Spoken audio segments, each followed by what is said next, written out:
Konnichiwa guys! Welcome to our newly started channel Loops of Biology. I am your friend Yogiraj Jakkal, taking you with the next part of this chapter, Cell, the Unit of Life.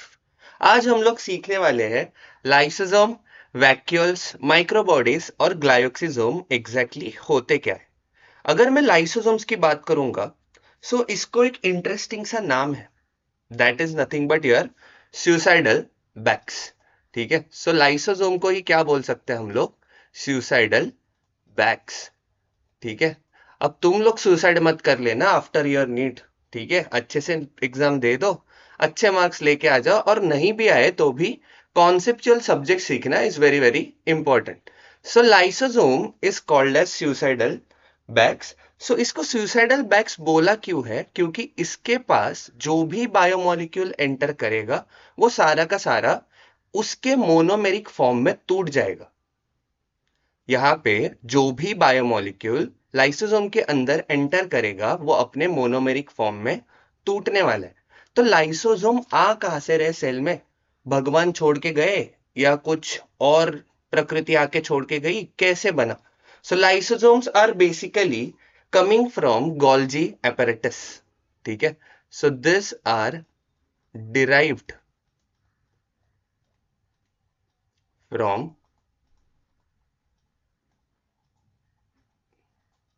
Golgi apparatus।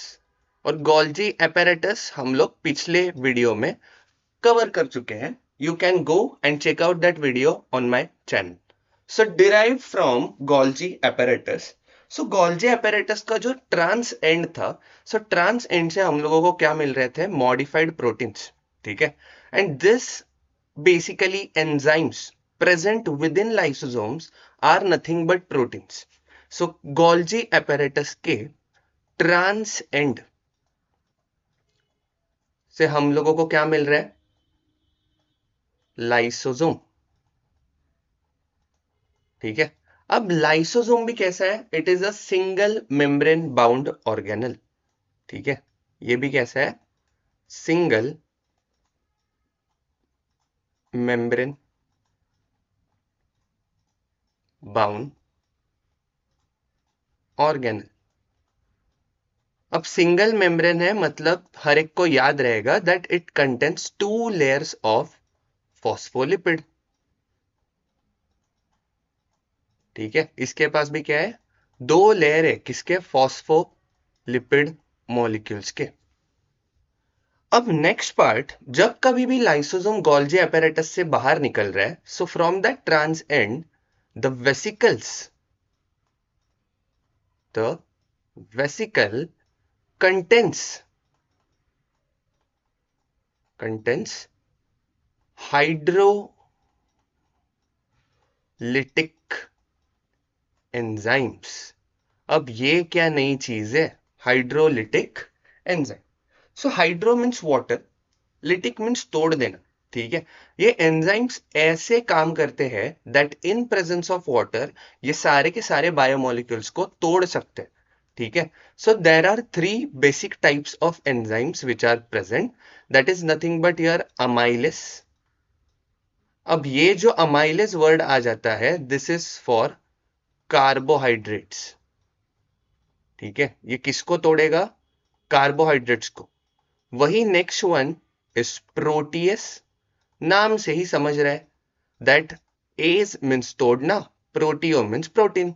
So protein को ये क्या करेगा? तोड़ देगा। And finally there is going to be your lipase, जो किसको तोड़ेगा? Lipids को।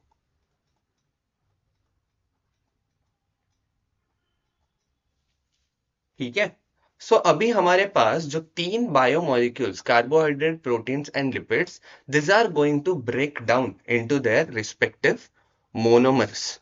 सो ये जो एंजाइम है, ये एंजाइम काम कैसे कर रहे हैं? They use water for breaking down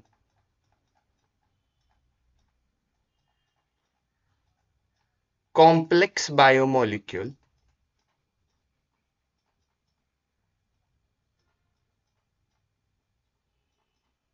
to simple one। ठीक है, जो सिंपल बायोमोलिक्यूल्स को हम लोग क्या बोलेंगे, मोनोमर्स। ठीक है, इजी था। सो अभी ये लाइसोसोम्स एग्जैक्टली कर क्या रहे हैं और ये एंजाइम्स एक्टिव कब होंगे। ठीक है, सो अगर हम लोग नेक्स्ट स्लाइड पे देखें that your lysosomes are containing inactive enzyme. ठीक है, अगर 24 घंटे एक्टिव रखे तो एंजाइम ढूंढते फिरेंगे कहाँ पे है बायोमोलिक्यूल्स और हम लोगों को उनको खत्म करना है। ठीक है, बट ऐसा होता नहीं है। उनके जो एंजाइम्स है this are basically inactive in nature. So तुम्हारा जो लाइसोसोम है दैट कंटेंट्स इनएक्टिव एंजाइम। ठीक है, इजी है। अब ये इनएक्टिव एंजाइम को हम लोगों को क्या करना है, एक्टिव। ठीक है, यही हमारा फाइनल गोल है। अब ये एक्टिव होंगे कैसे, that is nothing but a question behind this particular story. अगर मैं लाइसोसोम्स की बात करूंगा so they are basically having polymorphic nature. ठीक है, सो यहाँ पे लाइसोसोम्स का नेचर कैसा है, it is your polymorphic nature. अब पॉलीमॉर्फिक नाम से क्या लग रहा है, that morphic means there are basically different types of lysosome. ठीक है, पॉली मतलब अलग अलग, मॉर्फिक मतलब उसका जो स्ट्रक्चर रहेगा वो कंप्लीटली डिफरेंट रहेगा। So there are two type of lysosome. First one is your primary lysosome and secondary lysosomes.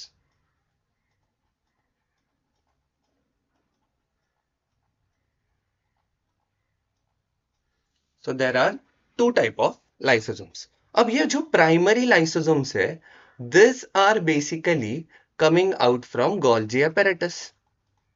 ठीक है, जो पहले लाइसोसोम आ रहा है वो कहां से आ रहा है, फ्रॉम गोल्जी apparatus।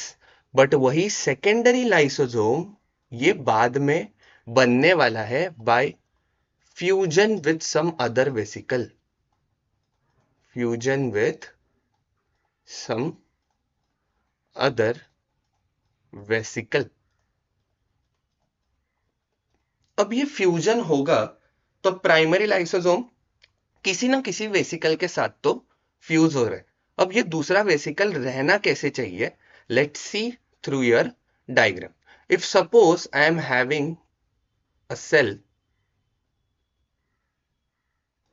ठीक है, और ये सेल के अंदर there is nothing but your primary lysosome.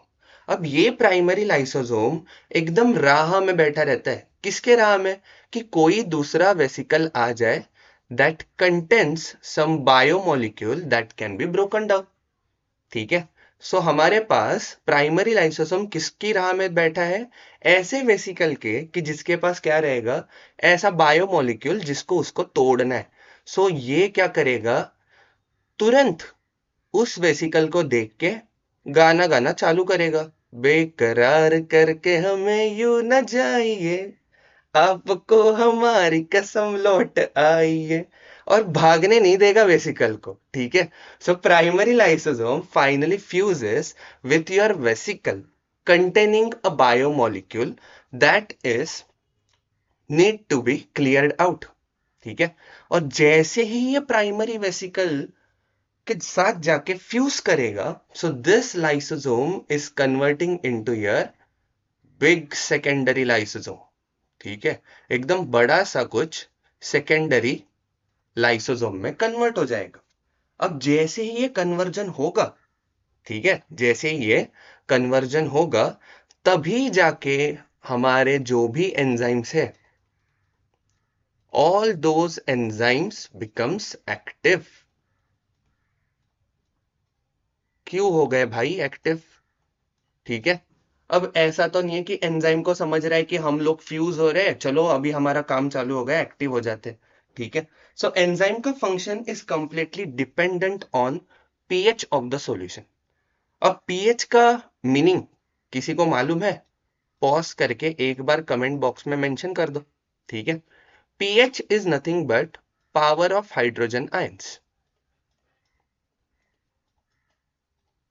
ठीक है, सो अभी यहाँ पे जैसे ही pH from basic to acidic convert हो जाएगा, वैसे ही एंजाइम्स की एक्टिविटी क्या हो जाएगी? रिगेन हो जाएगी। So basically your primary lysosome, ठीक है, it contains a pH more than 7। और मोर देन 7 का मीनिंग क्या रहता है? Basic pH. ठीक है, सो ये बेसिक पीएच पे एंजाइम्स कैसे पड़े हैं? सारे के सारे इनएक्टिव। बट वही जैसे ही प्राइमरी लाइसोसोम वेसिकल के साथ फ्यूज करेगा and it will convert into the secondary lysosome, तभी जाके पीएच क्या हो जाएगा? It will become less than 7। And this acidic pH is acting as optimum pH। ठीक है, ऑप्टिमम मतलब क्या? सारी सुख सुविधा में काम करने वाला एंजाइम। ठीक है, उसके लिए ये पीएच बहुत अच्छा है। ठीक है, सो ऐसे टाइम पे इसी पीएच पे एंजाइम्स क्या करेंगे? अपनी एक्टिविटी शो करना चालू करेंगे। अब ये एक्टिविटी दिखती कैसी है? Let's see. सो अगर मैं कार्बोहाइड्रेट्स कंसिडर करता हूं, so this carbohydrates are in the form of poly और डाइसैकेराइड। ठीक है, किस फॉर्म में पड़े हैं? पॉली और डाइसैकेराइड। अब इसको तोड़ देना है इसको। ठीक है, और किस में तोड़ेगा? Into your monosaccharides. ठीक है, so monosaccharide is nothing but your monomer या सबसे basic unit of the carbohydrates. ठीक है, सो यहां पे जो एंजाइम काम करेगा, that enzyme is nothing but your amylase. बराबर। ठीक है, so after this your next enzyme is protease. ठीक है, सो प्रोटीएस किसको तोड़ रहा था? प्रोटीन को। ठीक है, and proteins are basically made by amino acid residues. ठीक है, सो ये किसको तोड़ेगा? प्रोटीन को इनटू अमीनो एसिड रेसिड्यूज। अब हम लोगों ने तो पूरे जिंदगी भर अमीनो एसिड ही पढ़ा है। ठीक है, सो अमीनो एसिड पढ़ते पढ़ते ये नया क्या डाल दिया बीच में सर आपने? Amino acid residues. सो ये रेसिड्यूज का मीनिंग है कि जब कभी भी अमीनो एसिड्स पे चार्ज रहेगा, ठीक है, द चार्ज्ड अमीनो एसिड, जिसके वजह से पेप्टाइड बॉन्ड फॉर्म होने में हेल्प होंगी। ठीक है, सो उसी को क्या बोलेंगे हम लोग? Amino acid residues. Simple. And third case was of lipase. अब ये लाइपेस क्या करेगा? लिपिड्स को तोड़ देगा। ठीक है, एंड ये लिपिड टूट जाते हैं into two form, one is glycerol and other one is fatty acids. ठीक है, सो यहां पे glycerol is nothing but a backbone of lipids. ठीक है, अगर ये ग्लिसरॉल मॉलिक्यूल नहीं रहेगा तो फैटी एसिड कहीं भी चिपक नहीं सकते। ठीक है, सो ग्लिसरॉल पे चिपकने के लिए, ठीक है, ग्लिसरॉल पे चिपकने के लिए there should be a presence of fatty acids. So fatty acids and glycerol both are going to form lipids. So there is nothing but a separation of lipids into glycerol and fatty acids. अब अगर मैं lysosomes की बात करूंगा, so there are two basic mechanisms for clearing out this कचरा पेटी from the cell. ठीक है, so यहाँ पे there are two mechanism. First one is extrinsic या extracellular mechanism.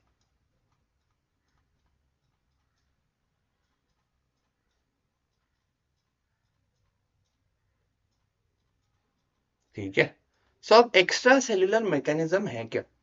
एक्स्ट्रा सेल्यूलर मतलब सेल के बाहर चीज कुछ तो प्रेजेंट है। अब सेल के बाहर अगर सपोज कोई बायोमोलिक्यूल आ गया या कोई बैक्टीरिया आ गया, इन केस। ठीक है, सो ऐसे टाइम पे सेल क्या करेगा, उसको बुलाएगा कि भाई अंदर तो आ जा। ठीक है, एकदम प्यारे से वर्ड्स में बोलेगा प्लीज आप अंदर आ जाओ, और जैसे ही अंदर आया उसको पकड़ के धोना चालू करेंगे। ठीक है, सो यहाँ पे extra cellular mechanism is basically कि जब कभी भी एक सेल के बाहर, ठीक है, if you are having this particular cell, ये कैसा सेल बन गया,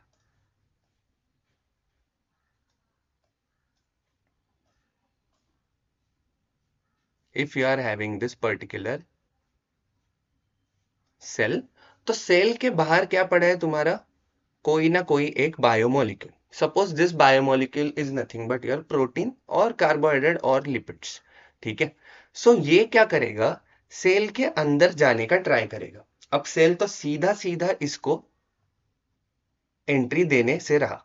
ठीक है, सो सेल क्या करेगा, अपना सेल मेम्ब्रेन का शेप चेंज कर देगा। ठीक है, और इसको एंट्री तो दे देगा। सो अभी यहाँ पे क्या हो गया, एक गड्ढे की तरह स्ट्रक्चर फॉर्म हो गया, एंड इसी गड्ढे में जाके बायोमोलिक्यूल सेटल हो रहा है। और इसकी राह में कौन बैठा है अंदर, प्राइमरी लाइसोसोम। ठीक है, इसकी राह में कौन बैठा रहेगा, हमारा प्राइमरी लाइसोसोम। सो जैसे ही ये वेसिकल अंदर आ जाएगा, किसके साथ, प्रोटीन के साथ, सो यहाँ पे तुम्हारा क्या रहेगा, वेसिकल कंटेनिंग अ प्रोटीन। अब इसको देख के मचल कौन रहा है, प्राइमरी लाइसोसोम, और वो किस पे अटैक करेगा, जाके इस पर्टिकुलर वेसिकल के ऊपर। ठीक है, सो इसका अगर फ्लो चार्ट देखे, सो यहाँ पे द डैमेज्ड बायोमोलिक्यूल, ठीक है, कैसा था ये biomolecule, a damaged biomolecule is endocytosed. I hope ये याद आ रहा है, एक्सोसाइटोस तो सुना है, दैट इज नथिंग बट कुछ चीज बाहर निकाल देना। अभी क्या हो रहा है, चीज को अंदर लेके आ रहे, so this is nothing but your endocytosed. ठीक है, अपने घर वाले कैसे बोलते हैं, घर चलो बेटा कुछ नहीं करेंगे। ठीक है, वैसा ही सेल भी बोलता है, घर में आ जाओ बेटा कुछ नहीं करेंगे। और जैसे ही घर में आते बेदम धुलाई चालू होने वाली। So there is nothing but here this damage biomolecule endocytosed through vesicle. सो यहाँ पे जो वेसिकल फॉर्म होगा उसमें क्या रहेगा, डैमेज्ड बायोमोलिक्यूल भी प्रेजेंट रहने वाला है। ठीक है, अब इस बायोमोलिक्यूल को देख के फ्यूज कौन करने वाला है, प्राइमरी लाइसोसोम। ठीक है, जिसका पीएच क्या था, मोर देन 7। ठीक है, सो ये मोर देन 7 वाला लाइसोसोम फ्यूज करके किस में कन्वर्ट हो जाएगा, सेकेंडरी लाइसोसोम में। And this secondary lysosome has pH less than 7।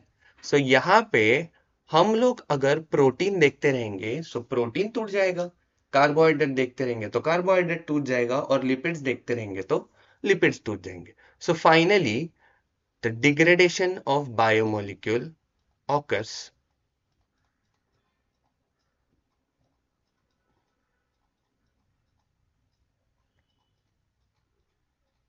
biomolecule occurs through hydrolytic enzymes, through hydrolytic enzymes. इतना तो इजी था। ठीक है, क्या क्या चीजें हो गए, बायोमोलिक्यूल डैमेज था, बाहर से सेल के अंदर आ गया, फाइनली इसको देखा प्राइमरी लाइसोसोम में, कन्वर्ट हो गया सेकेंडरी लाइसोसोम में, एंड सारे के सारे एंजाइम्स को एक्टिव करके सबको क्या कर दिया, डिग्रेड कर दिया। ठीक है, सो अब next case will be of intrinsic pathway. जैसे अभी बाहर से लेके आ रहे बच्चे को, बच्चे ने गलती बाहर की थी, घर पे आके मार दिया।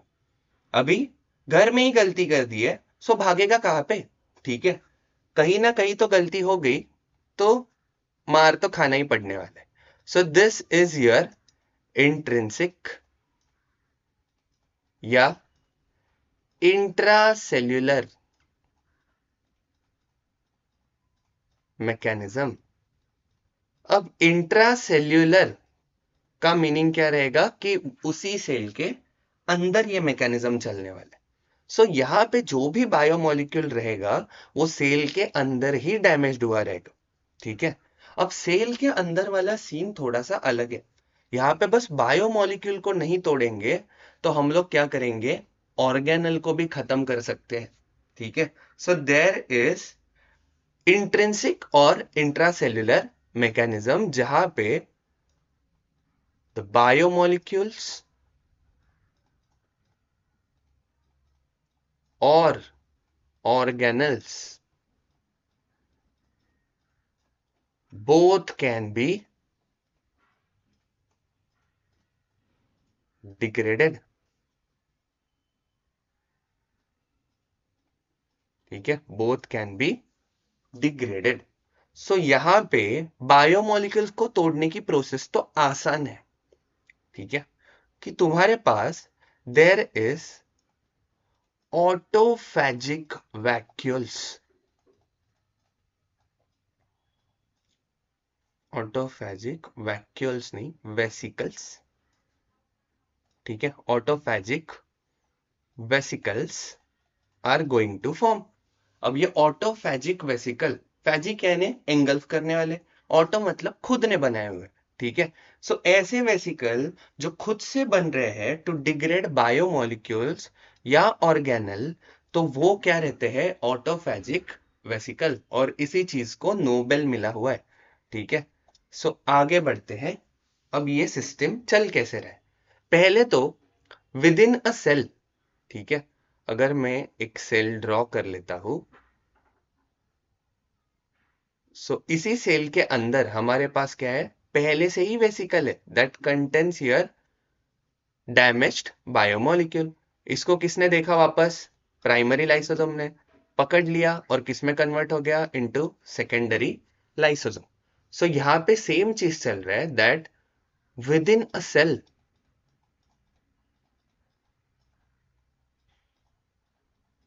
ठीक है, a vesicle is formed containing damaged biomolecule और ऑर्गेनल। ठीक है, यहाँ पे ऐसा वेसिकल बन चुका है जिसके पास इधर डैमेज बायोमोलिक्यूल है या ऑर्गेनल है। ठीक है, एंड इसी प्रोसेस को क्या बोलेंगे हम लोग, ऑटोफैजी प्रोसेस। ठीक है, अब ये ऑटोफैजिक वेसिकल जो रहेगा वो किसके साथ फ्यूज हो जाएगा, फ्रॉम द प्राइमरी लाइसोसोम। सो ये प्राइमरी लाइसोसोम के साथ क्या हो जाएगा, जाके फ्यूज हो जाएगा। अब प्राइमरी लाइसोसोम तो इसको छोड़ने नहीं वाला, किसमें कन्वर्ट कर देगा, इनटू सेकेंडरी लाइसोसोम। और जब कभी भी सेकेंडरी लाइसोसोम आया भाई, तो ये क्या होने वाला है, तहस नहस तो होने ही वाला है। ये फाइनली क्या होने वाला है, टूट जाने वाला है। ठीक है, सो अब एक इंटरेस्टिंग चीज, बायोमोलिक्यूल्स को तोड़ना आसान है, बट अगर मैं ऑर्गेनल की बात करूंगा तो कभी कभी तुम्हारा power house of the cell, जो कि सेल का पूरे एनर्जी का सप्लाई है, अगर सर्वर ही खराब हो गया तो सर्वर को ही निपटा दो। ठीक है, सो यहाँ पे क्या रहने वाला है, अगर माइटोकॉन्ड्रिया खराब हो गया, ठीक है, if I am considering an organelle that is undergoing any damaged condition, suppose if this is my mitochondria। ठीक है, तब इसी माइटोकॉन्ड्रिया को किसके अंदर लोड किया जाएगा, इनसाइड योर लाइसोसोम। ठीक है, इसी के वजह से इसको क्या बोल रहे हैं हम लोग, सुसाइडल बैग्स। जो भी खराब रहेगा अपने आप चुपचाप से सुसाइड कर लो, किसके अंदर, लाइसोसोम के अंदर। ठीक है, सो यहाँ पे माइटोकॉन्ड्रिया को लाइसोसोम के अंदर डाल के, ठीक है, माइटोकॉन्ड्रिया को लाइसोसोम के अंदर डाल के तोड़ने के प्रोसेस को बोलते हैं माइटोफैजी। ठीक है, so this is your next case is nothing but your mitophagy. ठीक है, ऑटोफैजी का advance version is nothing but your mitophagy. यहां तक समझ में आ रहा है? ठीक है, सो अब इसके अगर मैं एग्जांपल्स देखूंगा तो लाइसोसोम के एग्जांपल्स, लाइसोसोम अपने एंजाइम्स को बाहर रिलीज कर देते। ठीक है, so lysosomes are releasing out their enzymes. अब ये एंजाइम कौन सा रहेगा? First is hyaluronidase. ठीक है, अब नाम से तो समझ रहा है कि कुछ तो तोड़ रहा है। अब ये हाइल्यूरॉन है क्या? So this is nothing but hyaluronic acid. ठीक है, सो हाइल्यूरोनिक एसिड को ब्रेक डाउन करने वाला enzyme is nothing but your hyaluronidase. अब ये जो हाइल्यूरोनिडेस एंजाइम रहेगा वो कब काम आएगा? जब स्पर्म एक के साथ जाके फ्यूज करेगा। ठीक है, घर का अंडा मत लेके आ जाओ, स्पर्म एक के साथ जाके फ्यूज करने वाले। सो यहां पे द एग, जिसको पढ़े लिखे लोग बोलते हैं ओवम। ठीक है, सो ये एग या ओवम, इसके around there is a layer of hyaluronic acid. जब तक इसको तोड़ेंगे नहीं, स्पर्म एग के अंदर एंट्री नहीं कर सकता। ठीक है, सो इसके ऊपर कौन सा एंजाइम आना चाहिए? हाइल्यूरोनिडेस। ठीक है, और ये कौन रिलीज करेगा? Your sperm. ठीक है, जैसे ही इनका महायुद्ध खत्म हो गया, हाइल्यूरोनिक एसिड टूट गया, तब जाके स्पर्म क्या करेगा? एक के साथ फ्यूज कर लेगा। ठीक है, there will be fusion, and जिसी को हम लोग क्या बोलते हैं? Fertilisation process. बधाई हो, हम लोगों ने हाइल्यूरोनिक एसिड को तोड़ दिया। सो अब next case is your tears. ठीक है, टीयर्स के अंदर भी there is enzyme called lysozymes. ठीक है, ये भी कैसे एंजाइम्स है? लाइसोसोम ने रिलीज किए हुए एंजाइम्स जो क्या करेंगे? स्किन के ऊपर अगर कोई बैक्टीरिया प्रेजेंट रहेगा, सो बैक्टीरिया को एंगल्फ करके खत्म करने का काम करेंगे। So bacteria is broken down. ठीक है, जो भी आड़े आया उसको तोड़ देना, यही किसका काम है? लाइसोसोम्स का।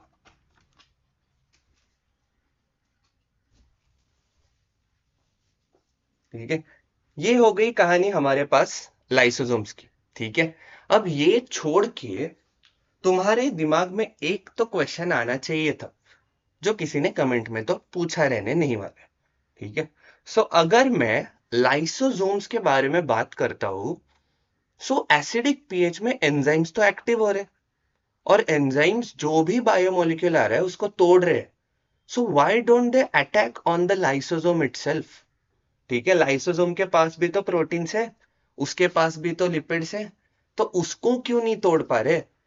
सोचो, अगर टाइम बचा तो हम लोग end of this particular video में इसको कवर करेंगे। So the question is why lysosomes enzyme do not attack lysosome.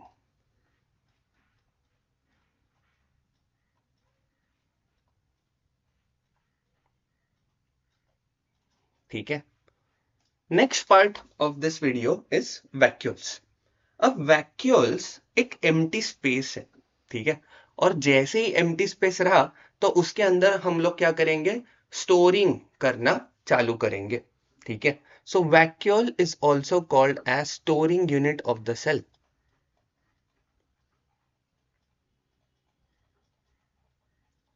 It is your storing unit of cell. ठीक है, अब vacuoles are basically mostly present in the plant cell. ठीक है, सबसे ज्यादा जगह almost 80% to 90% of the plant cell is comprised of vacuole. ठीक है. So there is a large contribution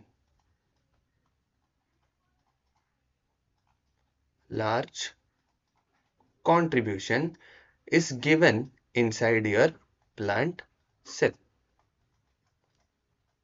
और ये कैसे है भाई साहब, हमारे एम्प्टी स्पेसेस.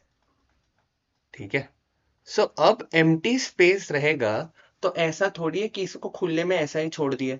इसके अराउंड भी तो कुछ ना कुछ कवरिंग रहने वाला है.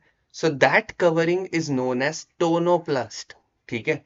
The membrane around vacuole is called as tonoplast. ठीक है.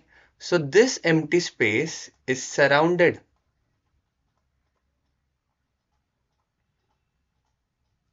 by a single membrane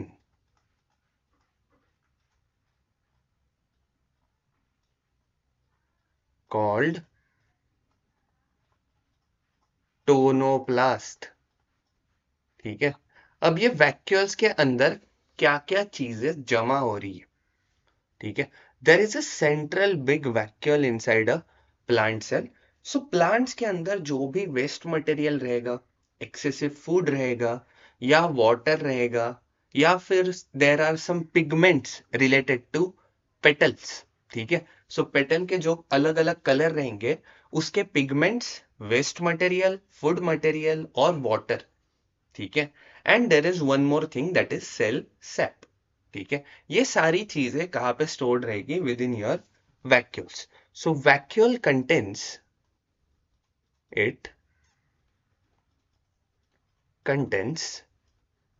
first case क्या रहने वाला है? Water, minerals and ions. ठीक है. ये हो गई बेसिक चीजें. Second case is nothing but your food material. अब ये फूड मटेरियल स्टोर करने की जरूरत क्या है? ठीक है. अगर हम लोग रूट के बारे में देखें और स्टेम के बारे में देखें, फोटोसिंथेसिस कहाँ चलने वाला है guys? In the region of stem. ठीक है. जहां पे लीव्स प्रेजेंट रहेंगे वहीं पे जाके क्या होने वाला है? फोटोसिंथेसिस चलने वाला है. अब ये तो अबव ग्राउंड है. ठीक है. अबव ग्राउंड में क्या होने वाला है? There is formation of food. But ये फूड रूट तक भी पहुंचना चाहिए, अदरवाइज रूट के सेल मरना चालू हो जाएंगे. सो इसलिए रूट्स के अंदर जो वैक्यूल रहेगा उसमें जाके कौन बैठेगा? Food material. और जैसे ही फूड मटेरियल मिला वो एक्सचेंज में क्या दे देंगे? पानी. ठीक है. सो यहाँ पे भी जब तक कोई चीज मिलती नहीं है दूसरी चीज दी नहीं जाती. एक हाथ से लो, एक हाथ से दे दो. सो इसलिए फूड को पहले स्टोर करके रखेंगे किसके अंदर? Within the root cell vacuole and finally the water is going to be transported. Easy. Next case is your waste material. ठीक है. ये वेस्ट मटेरियल भी कहां पे स्टोर करके रखेंगे? With in your vacuole. अब वेस्ट मटेरियल है तो इसको स्टोर करके रखने की क्या जरूरत? एक झटके में बाहर ही डाल दो. ठीक है. आम जिंदगी सिंपली सोच रहे कि नहीं नहीं आज वेस्ट मटेरियल हो गया इसको बाहर डाल दो. बट यहाँ पे डस्टबिन तो रहना चाहिए and that dustbin is nothing but your vacuoles. ठीक है. सो ये जो वेस्ट मटेरियल है वो स्टोर इसलिए किया जाता है because it कंजर्व्स energy.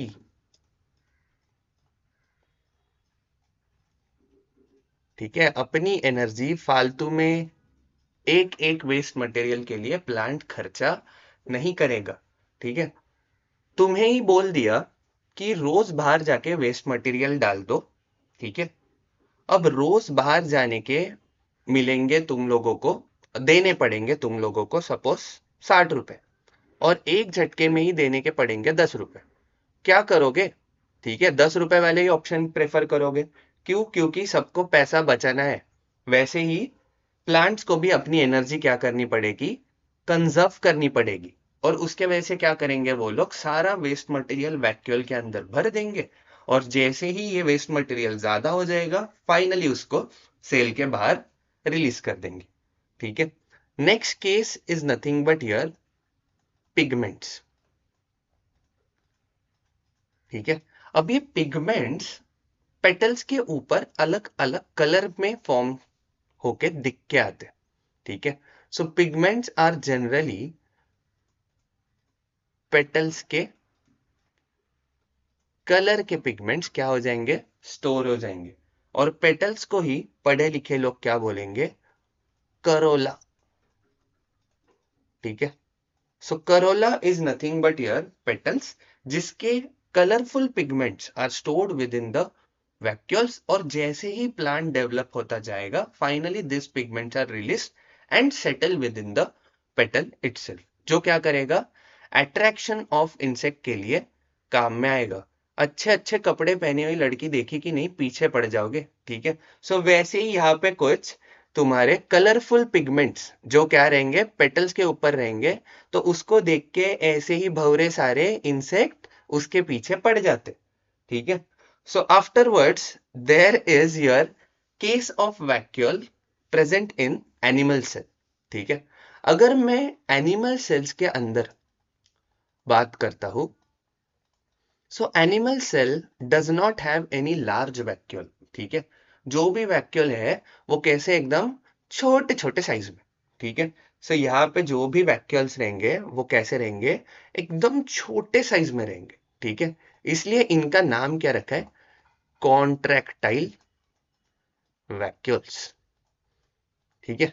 Contractile vacuoles छोड़ के फूड वैक्यूल्स भी एक कॉन्सेप्ट रहता है, जिसमें क्या हो जाएगा, खाना स्टोर होगा, बट वो भी कैसा रहेगा, छोटा ही रहने वाला है। So contractile vacuoles and food vacuoles. अब देखते हैं कहानी कि इन दोनों चीजों की कहानी क्या क्या है। अगर मैं इजीली फूड वैक्यूल्स की बात करूंगा, so food vacuoles are basically storing food, but due to smaller size,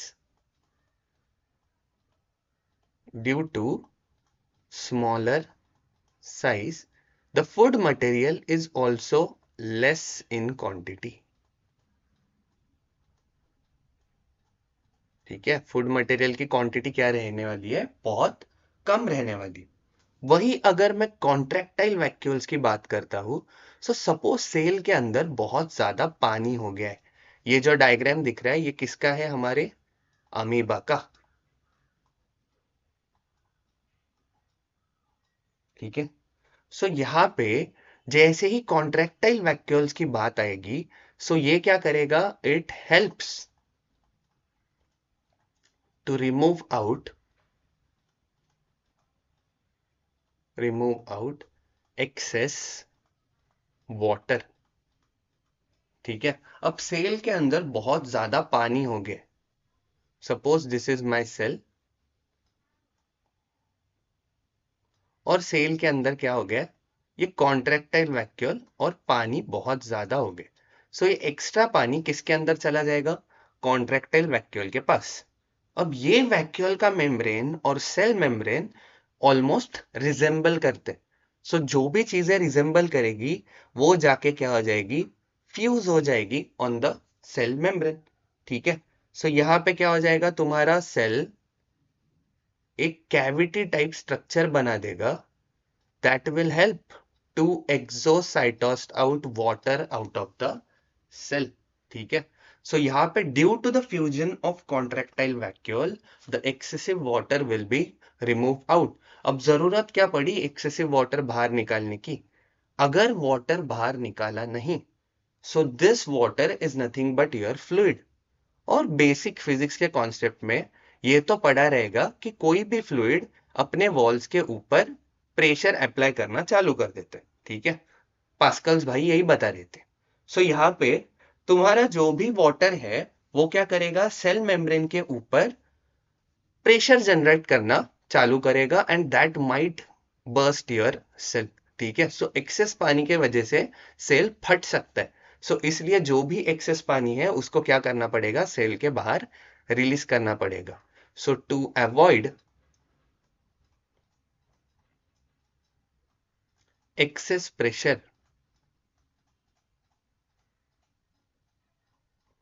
of water inside a cell, the water is removed out. The water is removed out. ठीक है। अब नेक्स्ट कहानी आती है तुम्हारे माइक्रो बॉडीज की। ठीक है। सो अब माइक्रो बॉडीज एग्जैक्टली कौन कौन से? सेल के अंदर there are two micro bodies, one is spherosomes and other one is peroxisomes. ठीक है। सो पहला माइक्रो बॉडी जो साइज में छोटा है उसका नाम क्या है? स्फेरोसोम। अब ये स्फेरोसोम कर क्या रहा है? That it is helpful in lipid biosynthesis, ठीक है, and storage of the lipids. So यहां पे ये क्या करने वाला है? Storage and synthesis of lipids. अब लिपिड्स को तो सिंथेसाइज कर पा रहा है, बट इसके पास स्पेशलिटी क्या है? That it has only a single layer of phospholipid. ठीक है। जो हम लोग इतने टाइम से सीख रहे हैं कि there is a phospholipid bilayer, spherosome के पास बाइलेयर सिस्टम नहीं होती। ठीक है। यहां पे क्या रहने वाला है? There is only a presence of single layer of phospholipid. So there is a single layer of phospholipid. अब phospholipid का अगर सिंगल लेयर है, ठीक है, तो इसमें फैट्स कैसे बैठेंगे? क्या ये पानी से डर नहीं जाएंगे? ठीक है। डरने वाले तो वो भी है, बट इसके अंदर पानी नहीं है। ठीक है। सो यहाँ पे क्या हो गया है? तुम्हारा जो भी फैट का मॉलिक्यूल है वो सारे fat molecules are settle within this particular स्फेरोसोम।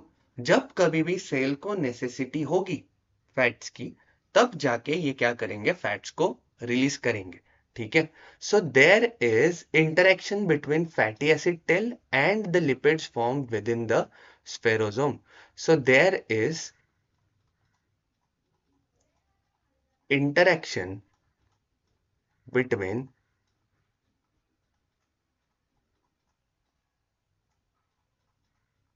fatty acid tails and lipids occur that keeps spherosome stable. That keeps spherosome stable. ठीक है। इजी है। अब ये छोड़ के there is second case called as your peroxisomes. ठीक है। अब पेरोक्सिसोम का फंक्शन क्या है? पेरोक्साइड बनाना। ठीक है। दे फॉर्म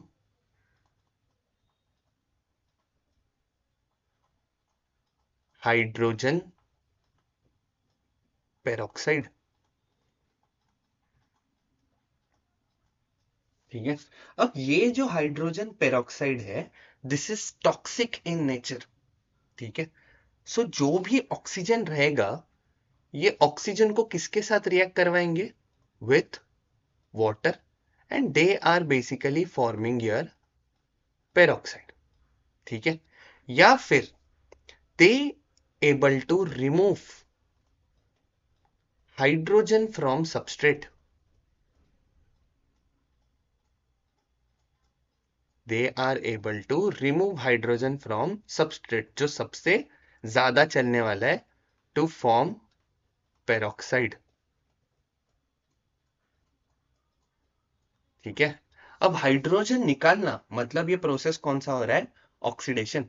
ठीक है। या ऑक्सीजन को ऐड करना। बट जनरली ये क्या करने वाले हैं? तुम्हारे हाइड्रोजन को निकाल देने वाले हैं from a substrate to form peroxide. ठीक है।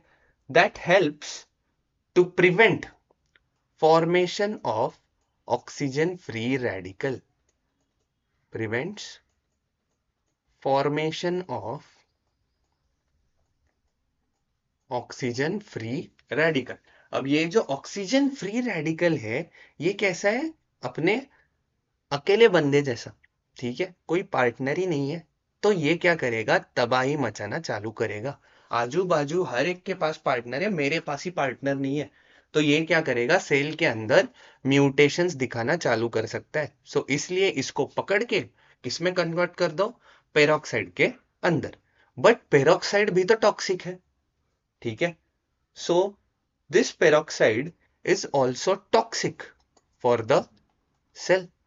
सो ये टॉक्सिक पेरोक्साइड सेल कैसे रिकवर करेगा?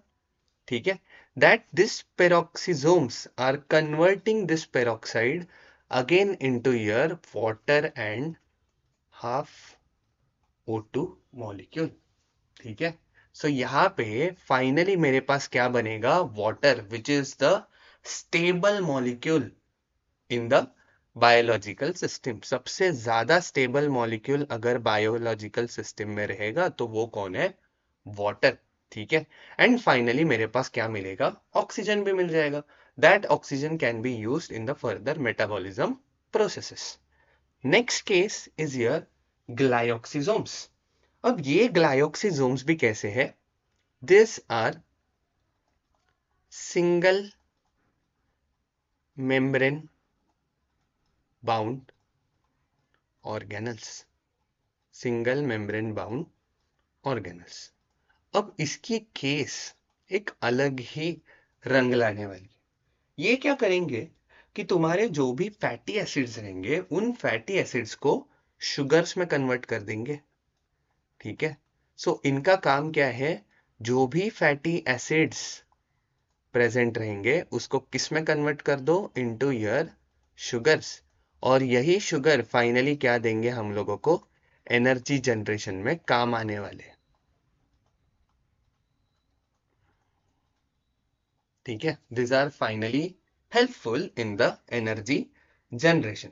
अब ये जनरली प्रेजेंट कहां पे रहते हैं? That they are present in germinating seeds, ठीक है। So this are present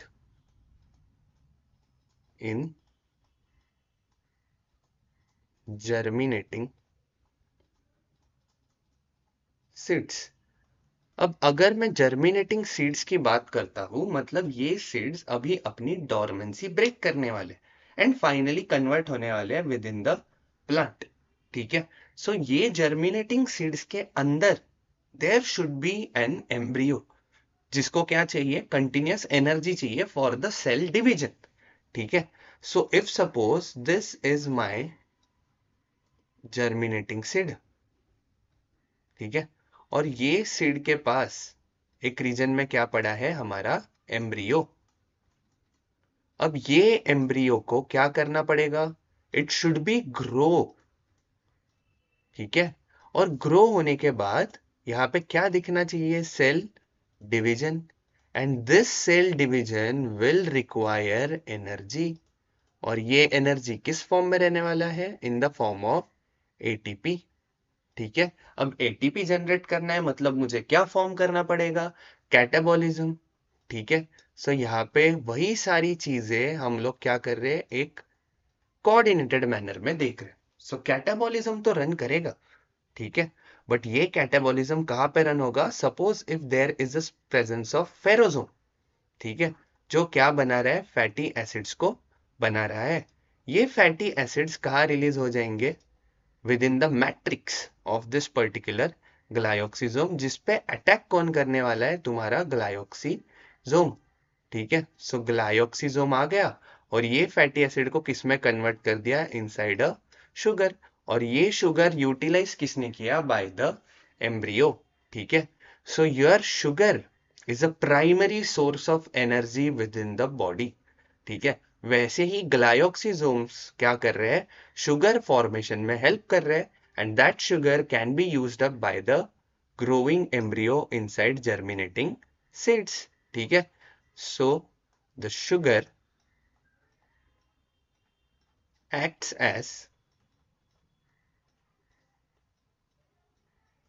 primary source of energy.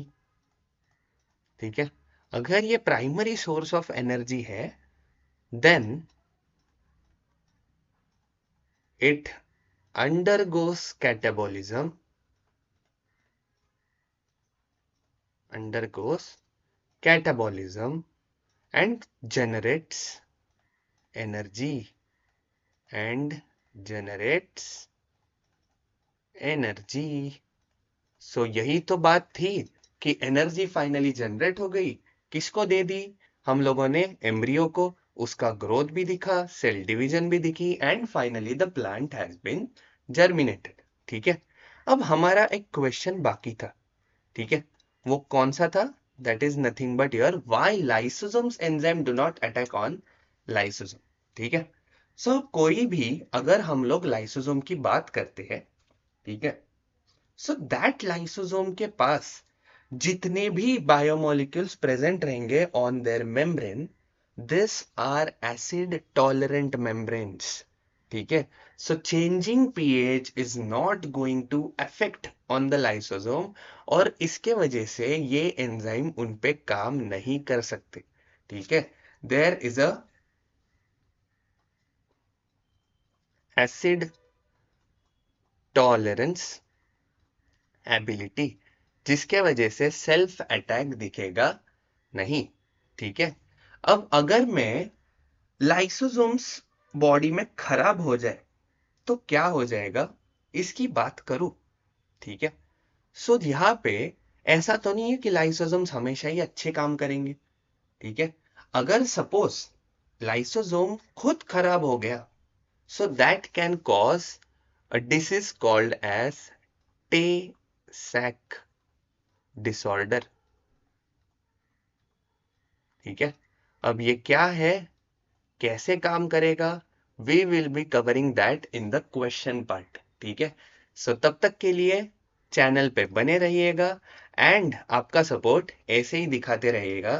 This is your loops of biology coming by the logical concepts, and thank you very much guys. Please do not forget to share, subscribe and like this particular channel. Please click on that bell icon for your notification of next videos. Thank you guys. Bye bye. See you in the next video.